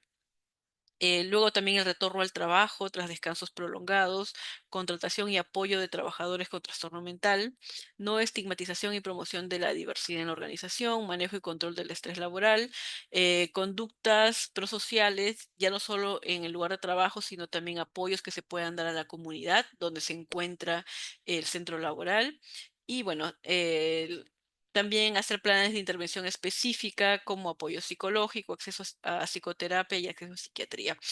Yo he visto en muchas entidades privadas que hay, digamos, esta preocupación por tener un PAE, ¿no? Que es un programa de apoyo psicológico al empleado que tiene una buena intención, sí. ¿Va a tener un impacto positivo para mejorar la salud mental en el trabajo? Probablemente no, porque en estos programas de apoyo psicológico por lo general se suelen tratar más problemas personales, familiares, ¿no? De corte más íntimo. Y también sí se podría detectar ciertas riesgos psicosociales, por ejemplo, ¿no? Personas que consideran que son víctimas de acoso psicológico. Eso podría dar pie para poder hacer una investigación. Eh, ¿Es un buen recurso? Sí. ¿Es de gran impacto? No, pero sí puede ayudar a que las personas sientan este apoyo psicológico. Una vez, recuerdo, un gerente me hizo una pregunta que creo que muchos nos hemos también cuestionado, ¿no? Me preguntó, yo tengo que controlar que mi trabajador no se enferme mentalmente, es decir, si mi trabajador tiene depresión, ¿eso va a ser culpa mía?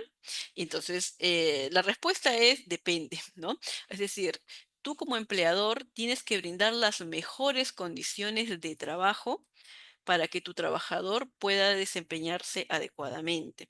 Esto quiere decir que si en la empresa yo sé que la sobrecarga de trabajo no se gestiona, no se respetan los horarios de descanso, no se respeta la vida personal del trabajador, lo más probable es que se genere un problema de salud mental y a largo plazo una enfermedad mental. ¿Eh? Y muchas veces los trabajadores son conscientes de eso. En- Cuando yo era psicólogo ocupacional de una entidad del Estado, yo recuerdo que muchos trabajadores me indicaban, mira, yo tengo un trastorno de ansiedad, pero sé que no es ocasionada por el trabajo, ¿no?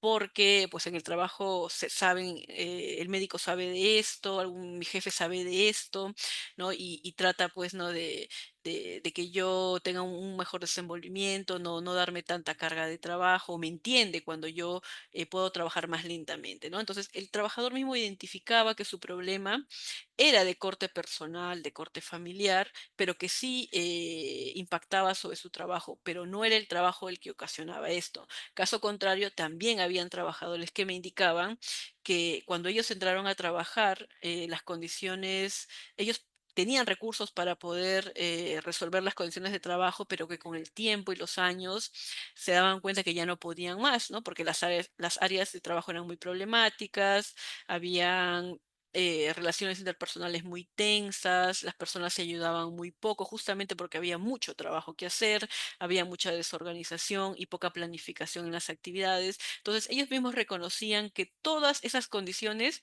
habían pasado una factura en su agotamiento emocional y en su agotamiento físico, ¿no? Entonces,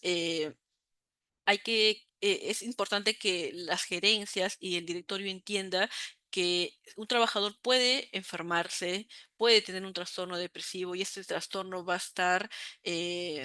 tener un origen multifactorial, pero que es responsabilidad de ellos de que las condiciones de trabajo sean las más adecuadas y que no sea el trabajo un factor más que vaya a acrecentar o vaya a empeorar este trastorno depresivo. Bien. ¿Alguna pregunta, alguna duda hasta aquí?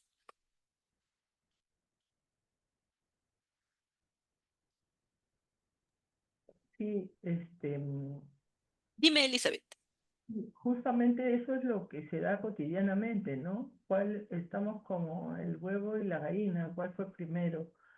Si es el malestar psicológico con el que ya viene el trabajador, o si es el que adquiere en la línea de tiempo en en la función que realice. Entonces, justamente para eso deben haber pues los exámenes médicos, Exacto, psicológicos, ocupacionales para exacto. determinar, pero ¿qué pasa? Que generalmente no hay esas evaluaciones. Y puede haber las evaluaciones, bueno, y eso, si es que hay los exámenes ocupacionales, qué bueno, pero ahí no incluyen los exámenes psicosociales. Y Elizabeth, justamente en la evaluación psicológico ocupacional, esta evaluación tiene por objetivo realizar una evaluación psicológica del trabajador, ¿no? Desde cómo ingresa, ¿no? Y es por eso que tiene que evaluarse, ¿no? Descartar, ¿no? Los trastornos de ansiedad, de depresión u otros. Y esto se tiene que ver en el tiempo, ¿no? Es por eso que se realiza cada año si es un trabajo de alto riesgo y cada 2 años si no implica un trabajo de alto riesgo. Entonces se supone que los exámenes psicológicos ocupacionales y el EMO en general me va a ayudar a mí a detectar estos cambios en la salud de mi trabajador producto justamente del trabajo que realiza. Por ejemplo, supongamos que un trabajador ingresa a un puesto de trabajo y tiene lumbalgia. ¿No? Entonces yo ya he detectado que mi trabajador presenta lumbalgia y con el tiempo esta lumbalgia, bueno, puede ir quizá mejorando, hay un tratamiento, está controlado o puede ir empeorando. Y la pregunta es, ¿por qué empeora? Puede empeorar porque no le estoy brindando quizá las mejores condiciones ergonómicas por su situación de salud, ¿no? Ahora, estamos hablando en términos médicos que son digamos, tangibles, ¿no? Hay una evidencia de que una enfermedad puede mejorar o no, pero en términos de enfermedades mentales, esto puede llevar a mucha confusión, porque como tú misma dices, ¿no? Una enfermedad, un problema de salud mental puede estar ocasionado por muchos factores. Si probablemente mi trabajador ya tenía un trastorno específico de salud mental, ¿cómo yo sé si esto se empeora o no? Y eso es muy fácil de saberlo. Si tú tienes un trabajador que ya presenta un trastorno de ansiedad y lo vas a exponer a situaciones críticas y tensas de forma constante, lo más probable es que vaya a empeorar, ¿no? Sí, creo que alguien tiene alguna pregunta. A ver, voy al chat. A ver, dice Milagros, un trabajador de un banco de área de mantenimiento ha presentado ideas de persecución. Refiere que su teléfono está intervenido por el banco, que le hacen seguimiento constante y qué se debe hacer primero, ¿no? Estaría bien aplicar, hacer una evaluación, ya referir que el trabajo ha tenido que pasar por psiquiatría, pero sí accedió a ir a psicología. Sí, bien, claro, con esta aparente presencia de delirio que tiene el trabajador, sí, lo primero que hay que hacer es realizar una evaluación. Una evaluación en la que no solamente tengamos que aplicar cuestionarios que son buenos, pero que, como todos sabemos, los cuestionarios también pueden ser de cierta manera manejados, ¿no? Porque los trabajadores suelen responder lo deseable, ¿no? Lo que se desea socialmente responder ante una pregunta. Lo siguiente es que como psicólogos podemos hacer una valoración psicopatológica, ¿no? Pero hay que recordar que un psicólogo ocupacional no se encarga necesariamente de esto. Entonces, lo que la empresa tiene que realizar es enviar al trabajador a hacer una evaluación clínica, ya sea por un psiquiatra o un psicólogo clínico a alguna empresa, ¿no? En caso de que el trabajador se niegue, dejar también constancia de que el trabajador no desea que se realice esa evaluación y hacer un monitoreo del mismo, ¿no? Puede presentar quizá esas ideas de persecución pueden ir aumentando y pueden ir también escalando hasta comprometer a otras personas dentro del área, ¿no? Entonces ahí hay que tener sí mucho tino, también que el médico ocupacional sepa de esto, ¿no? Porque quizá el trabajador eh, tenga la presencia de algún tipo de trastorno que puede estar incentivado, qué sé yo, por un tema genético o por un tema circunstancial, que está pasando por alguna situación muy tensa en la que se ha visto, en la que esto va a repercutir justamente en la ideación que tiene, ¿no? En ese tipo de pensamientos. Dice aquí Jocelyn, ¿y quién evalúa e interviene en los trabajos de las instituciones educativas o ese campo no se considera? No, sí se considera. Cuando hablamos de instituciones públicas y privadas, nos referimos a todas las empresas, incluidas las Fuerzas Armadas, ¿no? Las Fuerzas Armadas, la Policía Nacional, las instituciones educativas. Y en las instituciones educativas y de salud, si es que alguna vez han trabajado en un área de salud o en educación, se van a dar cuenta que hay muchos problemas de salud mental justamente por el riesgo psicosocial. Y es que los profesores, el personal de salud, médicos, enfermeras, psicólogos, técnicos, etc., se exponen constantemente a mucha carga emocional en sus trabajos, ¿no? Trabajar con pacientes, trabajar con alumnos, genera demasiada demanda emocional en la que yo me tengo que mantener neutro, me tengo que mantener equilibrado todo el tiempo y eso es imposible cuando las situaciones, cuando las condiciones no lo ameritan, ¿no? Por ejemplo, muchas veces pensamos que la enfermera que está en salud está de mal humor porque está aburrida de su trabajo, pero si ustedes se adentran a su situación, se van a dar cuenta que el maltrato al paciente es, digamos, la última vía que nosotros estamos viendo. Detrás de eso hay todo un tema burocrático, administrativo, falta de personal, falta de equipamiento, horarios muy extensos, jornadas largas de trabajo, ¿no? Que van a derivar al final en este aparente maltrato o poca paciencia que se tiene hacia el personal. Y lo mismo pasa en las entidades educativas, en la que el profesor no solamente va y hace su clase, sino que tiene que lidiar con la problemática de los alumnos, tiene que lidiar con el número de alumnos, que suelen ser 30, 40 alumnos por salón, tiene que preparar sus clases, tiene que hacer todo procesos administrativos y burocráticos que lo van a cargar. Entonces, los profesionales pierden más tiempo haciendo actividades administrativas que su propio trabajo, ¿no? Entonces, es una realidad en la que no todo lo que parece es, ¿no? Porque hay que evaluar profundamente. ¿Cómo es la realidad en los centros educativos? Yo personalmente nunca he ido a un centro educativo como psicólogo ocupacional, quiero decir, pero por lo que he podido observar alguna vez, se nota que la preocupación por la salud mental es mínima ahí, ¿no? Es mínima o nula, tanto como en el sector de salud, irónicamente. Bien. A ver, acá Jocelyn dice, porque el año pasado yo trabajé en el área de convivencia escolar, pero no había ninguna intervención ni con los docentes.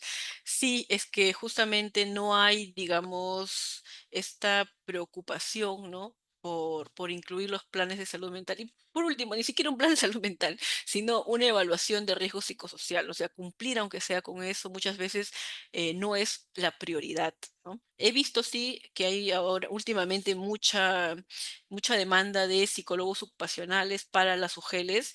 La pregunta es, ¿qué es lo que pueden hacer, ¿no? A veces no es prioridad hacer la evaluación, y solamente el psicólogo se tiene que alinear a lo que le piden, que son talleres, talleres y más talleres que no dan ninguna solución, ¿no? Entonces ahí también es mucha responsabilidad del Estado, ¿no? ¿Para qué contratas tú a un psicólogo ocupacional si solamente le vas a aprobar los talleres y nada más, ¿no? No vas a querer que realice una evaluación para que se pueda ver el estado en el que se encuentra la entidad misma. Bien, listo, espero haber respondido sus preguntas. Vamos a seguir con el tema entonces. Una vez que ya hemos diagnosticado la situación de la empresa, hemos planificado y diseñado el plan, vamos a ponerlo ahora en ejecución y haremos el seguimiento de este mismo plan. ¿Sí? Bueno, esto implica que hay que desarrollar el programa en función a los objetivos, las acciones y el cronograma previsto. También vamos a evaluar durante el proceso con los indicadores que ya hemos establecido. Se va a mantener también en todo momento una comunicación activa con los trabajadores acerca de la visión y objetivos y logros del plan. Como les dije hace un instante, ¿no? Los trabajadores tienen que saber que están participando en un plan, tienen que saber de qué trata este plan y qué es lo que se requiere conseguir con esto mismo, ¿no? Muchas veces se dan las empresas que arman su plan de manera secreta, como si fuera eh, como si fuera un secreto de Estado y nadie sabe por qué está participando en un taller ni en una capacitación. Bien, hacer la difusión también a través de los canales de comunicación que pueda tener una empresa, correos corporativos, afiches, entre otros, previa a su ejecución, adaptación de las acciones, ¿no? Si bien a veces podemos diseñar bien nuestras actividades que vamos a realizar, tenemos que pensar en la empresa misma, ¿no? Cuáles son los horarios de los trabajadores, los espacios que tenemos disponibles y el mejor momento para poder realizar talleres o cambios dentro de un área. Y por último, también considerar las acciones ya existentes en la empresa en cuanto a programas de salud mental, ¿no? Entonces, si ya se realizan programas, por ejemplo, de bienestar, programas de flexibilidad de horarios o programas de desconexión digital, también esto hay que agregarlo a nuestro plan de salud mental en el trabajo general que ya tenemos. Bien, aquí entonces vamos a continuar con la evaluación y mejora continua. La evaluación la podemos hacer de dos maneras. Uno, centrándonos en los trabajadores, ¿no? Es decir, que ellos nos brinden su opinión o su satisfacción con los programas en los que están, con las actividades en las que están participando. Eso lo podemos hacer mediante encuestas, registros u opiniones que ellos nos puedan dar sobre estas actividades en las que han participado, ¿no? Y finalmente, realizar un porcentaje de la satisfacción y de la participación de esos trabajadores. Y también podemos evaluar centrándonos en los resultados. Aquí vamos a evaluar en qué medida las acciones desarrolladas han sido efectivas con respecto a nuestros indicadores de resultados. Bien, y bueno, este es el diseño del plan de promoción y prevención de salud mental laboral, ¿no? Todo lo que hemos visto, los puntos están resumidos, mejor dicho, aquí, ¿no? Vamos a plantear objetivos generales y específicos. Plantearemos una población diana si es que nuestra empresa es muy grande. Por ejemplo, si estamos en una entidad del Estado que tiene 5 sedes o 10 sedes, lo mejor será entonces tomar una población, experimentar una población de muestra y poder aplicarlo para luego ya luego poder intervenir ya de manera más amplia. Luego planificar las estrategias a seguir, ¿no? Colocaré acá mis acciones, puede ser acciones de prevención de riesgos psicosociales, apoyo psicológico a los empleados, talleres en habilidades socioemocionales, entre otros, y cada una de ellas tendrá una metodología, fechas de ejecución, cuáles son los recursos humanos, recursos técnicos, materiales y recursos económicos.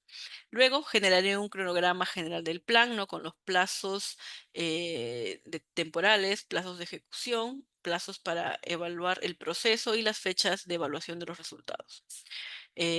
Luego, la evaluación del proceso con los indicadores y finalmente establecer los responsables eh, por cada una de las etapas. Bien. ¿Listos? ¿Acá tienen alguna duda, alguna pregunta?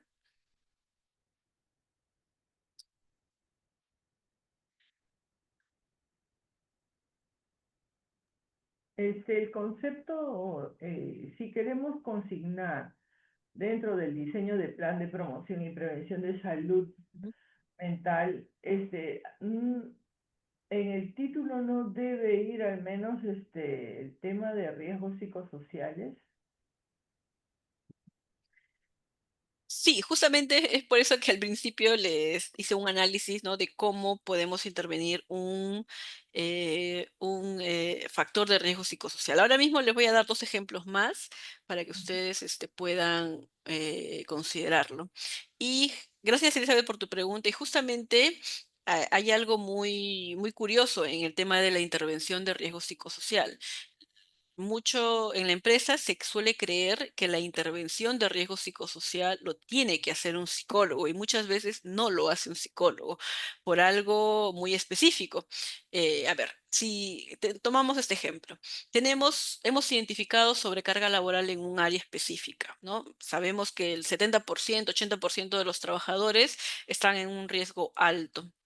Entonces ya está bien identificada. La pregunta es, ¿cómo el psicólogo puede actuar sobre esta situación? Lo primero en que pensamos es que el psicólogo realice capacitaciones, realice quizá intervenciones, apoye psicológicamente a los trabajadores, quizá más afectados, que se sienten más estresados, ¿no? Por ejemplo, que haga capacitaciones en gestión de tiempo, capacitaciones en metodología de las 5 S, ¿no? Que es esta metodología, ¿no? Para clasificar, ordenar, organizar mejor las actividades, o capacitaciones en el control de estrés. La mayoría de empresas considera que así interviene un psicólogo en un factor de riesgo psicosocial, pero como ya hemos visto, no es esa la manera más adecuada. ¿Ayudará? Probablemente sí, pero no a todos los trabajadores. Le va a dar una información sobre cómo gestionar su tiempo, sobre cómo diferenciar lo urgente de lo importante, sobre cómo priorizar actividades, pero ese no es el problema central, sino que la sobrecarga laboral no va a desaparecer porque le aplique estas herramientas de trabajo, sino que es necesaria la intervención de otros profesionales. Y en este caso, muchas veces para intervenir un factor de riesgo psicosocial se necesita más de los trabajadores y de las gerencias que pueden hacer ellos el cambio en esta sobrecarga laboral. Y aquí viene justamente las acciones que podemos implementar, ¿no? Cuando hay sobrecarga laboral, que ya la hemos identificado, identificaremos ahora los puestos laborales con mayor carga cuantitativa y mental, ¿no? Vamos a definir los estándares de tiempo factibles, mejoraremos los procedimientos de trabajo en caso ese sea una de las causas, distribuiremos equitativamente las tareas, vamos a facilitar el acceso a la información mediante herramientas tecnológicas y luego entrenaremos para la gestión de la carga al personal. Bien, entonces como ustedes se dan cuenta, aquí probablemente el psicólogo no tenga mucha injerencia, pero en lo que sí va a participar es en cada uno de estos procesos implementados. El psicólogo pues verá cómo el área está identificada y cómo después de estos cambios que se han realizado, si existe una mejora o no, ya sea en términos de satisfacción, en términos de que ahora trabaja menos horas, o mejor dicho, ya no hace horas extras, en que hay una mejor productividad y una mejor motivación de los trabajadores con respecto al trabajo que realizan, ¿no? Entonces, todas estas intervenciones van a depender de decisiones de las gerencias y de la dirección. Si yo como empleador sé que adolezco de una sobrecarga laboral importante, mi empresa ha crecido, pero sin embargo, sigo teniendo la misma cantidad de empleados, el- la pregunta es, ¿qué debo hacer para que la sobrecarga se distribuya mejor? Probablemente contratar más empleados o automatizar procesos. Qué sé yo, las tareas quizás son muy manuales, entonces usaremos ciertas plataformas, programas para que todos esos trabajos manuales se hagan de una manera más digital y más rápida. ¿Ven? Entonces, es así como se interviene los riesgos psicosociales, más allá de toda la intervención en habilidades socioemocionales que pueda hacer un psicólogo.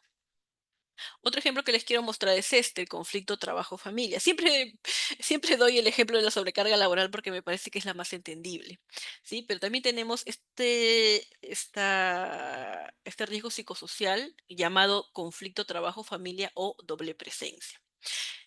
Yo he visto en muchas entidades del Estado que suelen manejar el tema del conflicto trabajo-familia con capacitaciones. ¿Por qué? Porque consideran que los trabajadores tienen dificultades para manejar sus problemas familiares o sus actividades familiares o fuera del trabajo, ¿no? Entonces, se suele centrar este riesgo psicosocial, su prevención se suele centrar en capacitaciones en manejo de problemas familiares, capacitaciones en estilos de crianza, capacitaciones en control de estrés familiar, capacitaciones en estrés del cuidador, por si es que el trabajador tuviera, ¿no?, algún familiar que cuidar, ¿no? Entonces, está bien que se apliquen estas capacitaciones. ¿Le va a ayudar? Probablemente sí, pero el tema central no es tanto los problemas que pueda tener el trabajador, sino cómo el trabajo afecta sus horarios personales y familiares. No, entonces lo mejor será centrarnos en la carga también que existe en el trabajo. Es como el ejemplo que les di hace un rato, ¿no? Yo quiero que mis trabajadores se desconecten digitalmente, pero sin embargo les sigo dando la misma cantidad de trabajo y entonces ellos no se desconectan porque tienen que cumplir con ciertos plazos y cronogramas de entrega, ¿no? De resultados. Entonces no va a ser factible, no me va a resultar esta desconexión digital. Yo recuerdo en una entidad del Estado en el que trabajaba, recuerdo que con todo esto de la desconexión digital, hicieron un programa el área de clima organizacional, ¿no? Que era colocarle una plataforma al trabajador que cada 30 minutos, los últimos 30 minutos antes de terminar el trabajo, se le recordaba que ella tenía que ir guardando sus cosas, ¿no? Haciendo su cronograma de actividades que iban a realizar para el día siguiente. Entonces, ¿era bonito? Sí, porque la plataforma era muy curiosa, ¿no? Venía con una mascotita muy bonita que te hacía sonidos, te recordaba, te decía, ¿no? Ya faltan 5 minutos para que te retires, ya faltan 10 minutos para que te retires. Y era interesante porque, digamos que la plataforma fue muy bien hecha, pero cuando evaluaron si había resultado el uso de esta plataforma de aviso, digámoslo así, el trabajador, se dieron cuenta que no, porque el trabajador mismo desactivaba la plataforma cuando llegaba a su casa y continuaba realizando su trabajo. Ustedes dirán, ¿cómo sé que continuaba? Porque seguía enviando correos a sus jefaturas, a sus compañeros, ¿no? Entonces, la idea de implementar un programa de desconexión digital es primero preguntarme por qué el trabajador sigue laborando una vez terminado su horario de trabajo.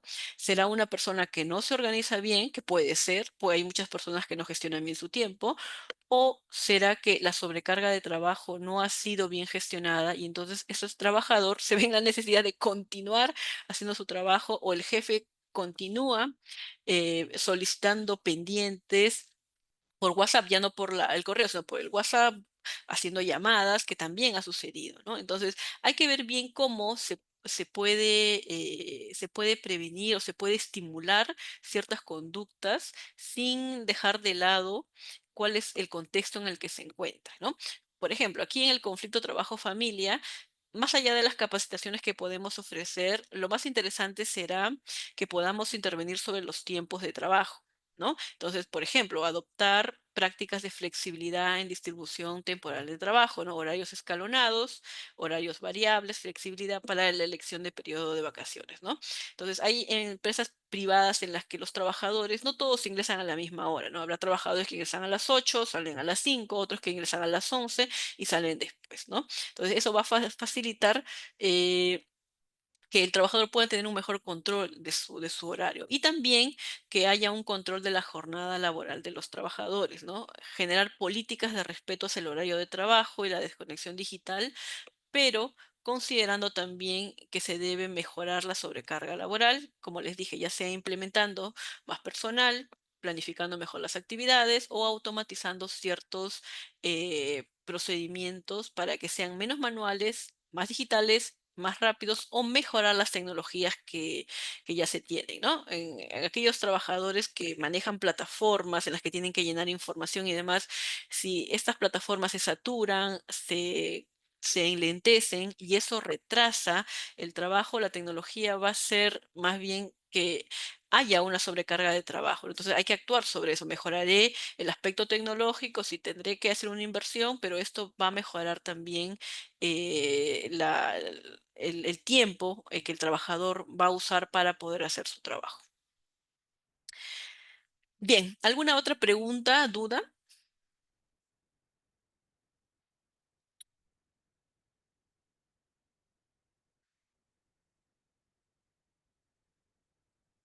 A ver. Bien, y sí, Oscar, te escucho. Sí, licenciada, disculpe, lo que estaba ahí comentando usted en el otro lado de esa ayuda visual que tiene, ¿no?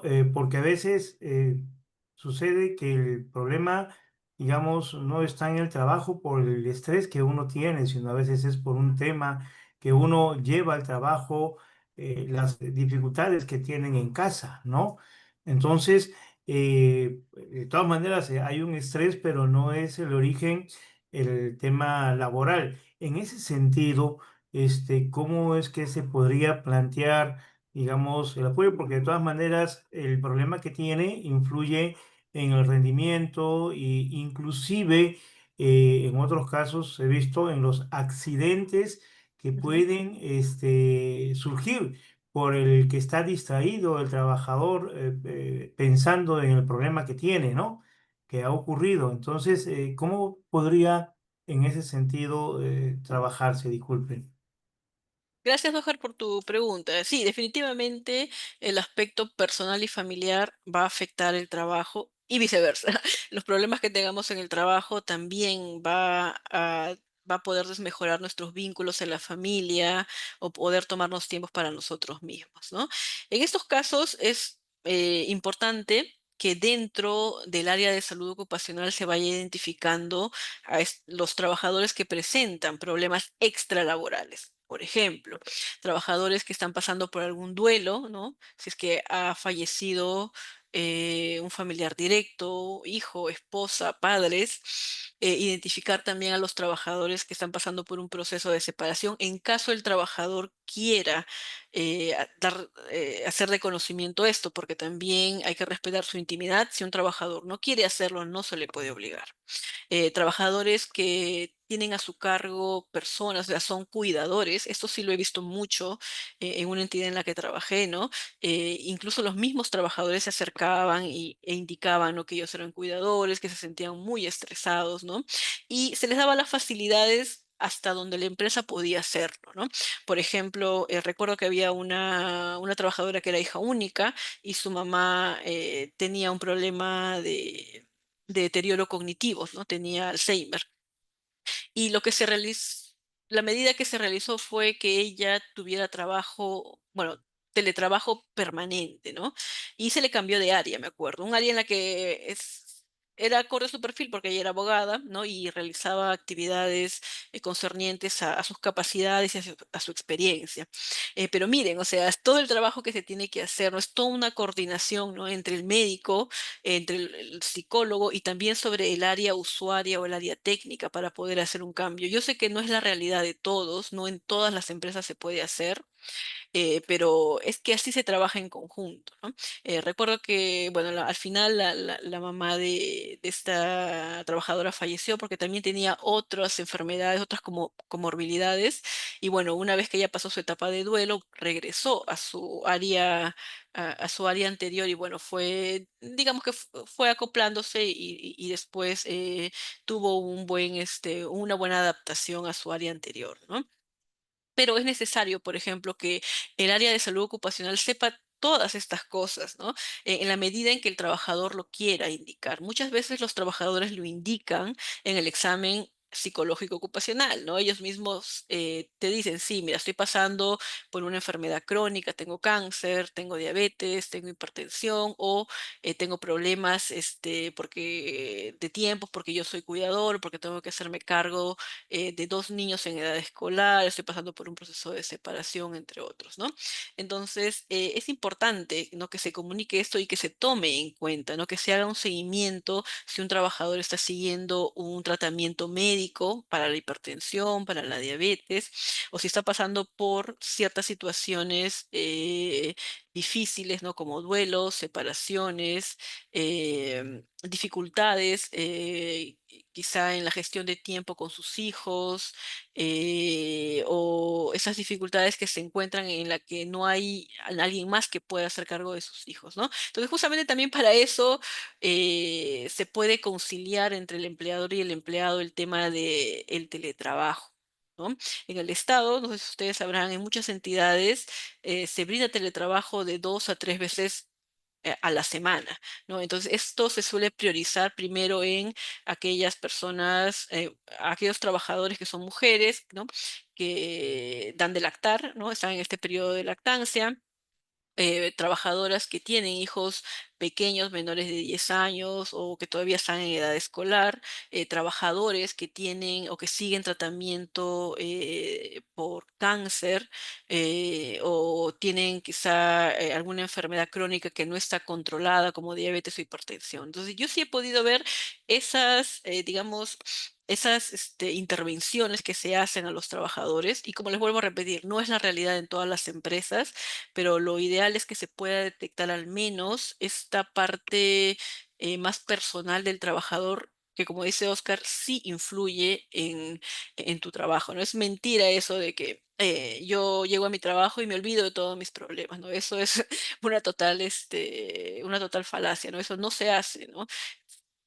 Quizá tratamos, ¿no? De concentrarnos en el trabajo, pero muchas veces los problemas y saber que los problemas no tienen una solución o al menos una solución inmediata, sí es algo que nos tensa, que nos genera una gran demanda emocional y esto puede incurrir pues desde errores que puedo tener, quizá avanzo más lento en mi trabajo, no me concentro mucho, me bloqueo a veces o, como dice Oscar, puede terminar pues en un accidente, ya sea por distracción o porque no consideré todo lo que estaba en el espacio y bueno, tuve una caída, tuve un resbalón o me golpeé con algo, ¿no? Entonces, he aquí la importancia también del servicio de salud ocupacional, ¿no? Liderado por el médico, por la enfermera y por un psicólogo. Perdón, Bien, no entiendo que el servicio no debería ser liderado por un psicólogo o todo lo contrario.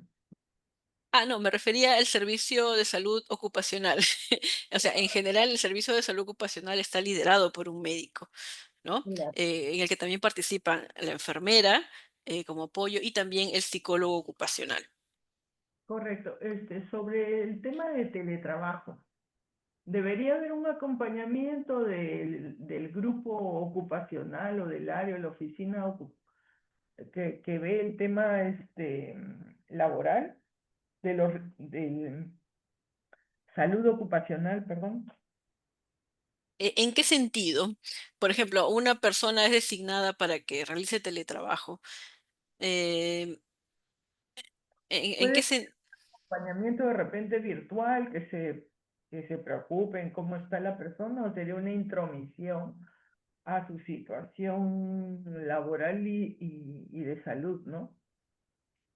Bueno, sí, a ver, en el Estado hay personas, y me imagino que en el privado también hay personas que realizan teletrabajo al 100%, o sea, no asisten a a la entidad, Ujú. salvo pues algo muy, pero muy urgente, ¿no?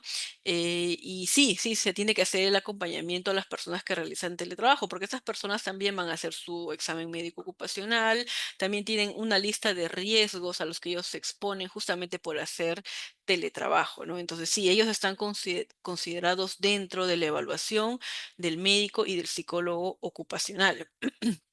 El gran problema del teletrabajo es que muchas veces se desdibuja esta línea entre el trabajo y los quehaceres del hogar, ¿no? Entonces, en el teletrabajo se necesita que una persona sea bastante organizada, que esté muy enfocada y tenga una alta capacidad para trabajar frente a un contexto muy familiar, lo que es su casa, que muchas veces puede traer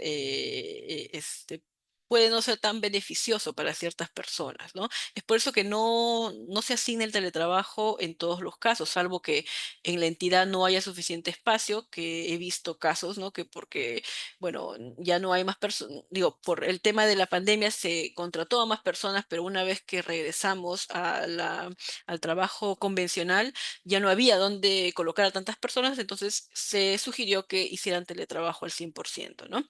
Y otro es que se selecciona a personas que tengan ciertas condiciones que podrían ser un riesgo, entonces para minimizarlos se les envía a hacer teletrabajo, ¿no? Como las madres lactantes, las personas que son cuidadoras, entre otros. Pero sí, el psicólogo y el médico tienen que hacer sus evaluaciones respectivas y también hacerlos participar en caso de que hubieran estos talleres, hubieran talleres informativos para ellos. Bien. ¿Verdad? Listo, Elizabeth. Bien, y listo. Para finalizar entonces la exposición, hay que recordar que un ambiente de trabajo sin riesgo psicosocial va a depender de las acciones que la entidad tome sobre su organización a fin de brindar un entorno saludable para el desarrollo adecuado de los trabajadores, ¿no? Entonces, yo espero que haya sido, que yo haya sido clara en el aspecto en que el riesgo psicosocial va a poder manejar en la medida de que manejemos mejor aquello que lo va a causar. Que por intervención de ustedes me doy cuenta que, claro, ustedes también lo ven así, ¿no? Es más importante actuar sobre los peligros, sobre las fuentes de estrés que sobre el estrés mismo. Mientras yo actúe más sobre aquello que me genera estrés, probablemente el estrés vaya disminuyendo de manera automática o va a ser mucho más manejable. Dime, Elizabeth. Y una última pregunta que siempre ha estado en el aire cuando se toca este tema. Generalmente el ingeniero ocupacional niega la relevancia de los riesgos psicosociales. Es más, ni quiere comprenderlo en sus matrices de riesgo. Ah, En- sí, sí, sí. Ese es un punto muy clave que has dicho, Elizabeth. En las matrices hiper que ustedes van a ver en muchos casos, no existe el riesgo psicosocial o lo, solamente lo indican como sobrecarga de trabajo, riesgo psicosocial, estrés, talleres para controlar el estrés, ¿no? Yo he visto en la mayoría de hipers, si es que existe riesgo psicosocial, solamente la identifican de esa forma. Sí, pero acá hay algo muy interesante que muchos ingenieros sí conocen y otros que les falta conocer, y es que el riesgo psicosocial es intrínseco a los otros riesgos, y acá les voy a dar un ejemplo. Por ejemplo, ustedes están en un trabajo donde hay mucho ruido.